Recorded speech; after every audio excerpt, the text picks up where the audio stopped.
एकीकडे आमदारकीचं तिकीट कसं मिळणार यासाठी नेते प्रयत्न करत असताना दुसरीकडे मुख्यमंत्री कोण होणार याची वेगळी चर्चा रंगली आहे।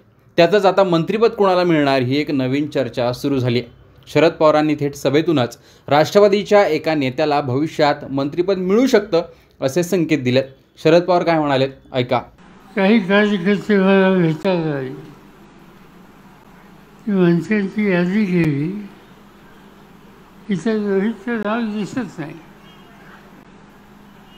मी सांगितलं तुम्ही काही चिंता करू नका, हे सरकार 5 वर्षासाठी नाही, येईल जाईल आणि तुम्ही बघितलं।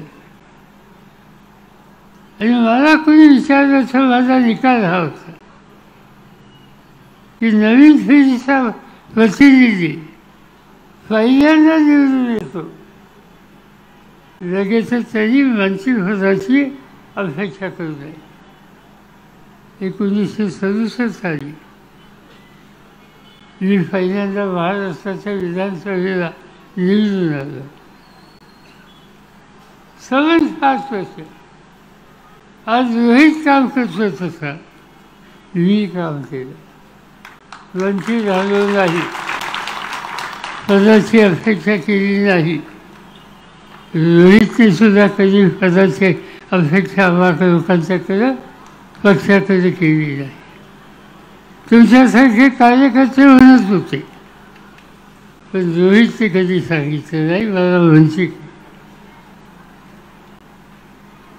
आणि मी सांगितलं कुणालाही की 2-2.5 वर्षाच्यासाठी मंत्री करायचं याच्यावर माझा विश्वास नाही। मी काय 5 वर्ष मंत्री नव्हतो, पण माझी 5 वर्ष आमदार म्हणून गेल्याच्या नंतर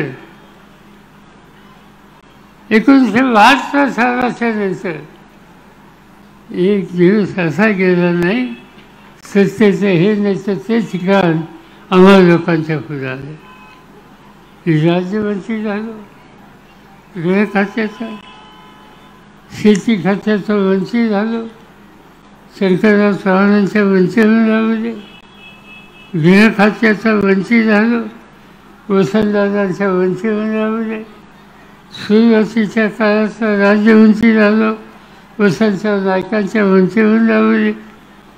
आणि वसंतदादांचं सरकार गेल्याच्या नंतर मी स्वतःच मुख्यमंत्री झालो, आणि एकदा नाही 4दा मुख्यमंत्री झालो।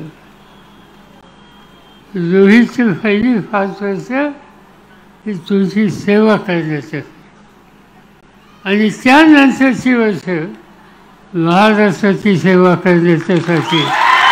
आणि ही महाराष्ट्राची सेवा महाराष्ट्राच्या इतिहासामध्ये नोंद होईल अशा प्रकारची सेवा ही करण्याच्या संबंधीचं कर्तृत्व, ज्याच्यामध्ये त्याला वर्ष 6 महिन्याच्यासाठी पद आहे का नाही याची फिकीर कधी असता कामा नये, त्याची चिंता कधी तुम्ही करता कामा नये। काय चिंता दिसतात? तर रोहित पवार यांची नंतरची 5 वर्ष महाराष्ट्राच्या सेवेसाठी असतील असं विधान शरद पवार यांनी केलं। मंत्रिमंडळाचा उल्लेख करत काही लोक आपल्याकडे आले होते, त्या रोहित पवार पहिल्यांदाच आमदार झाले होते, त्यामुळे त्यांना संधी दिली नाही असंच शरद पवार यांनी एक प्रकारे सांगितलं।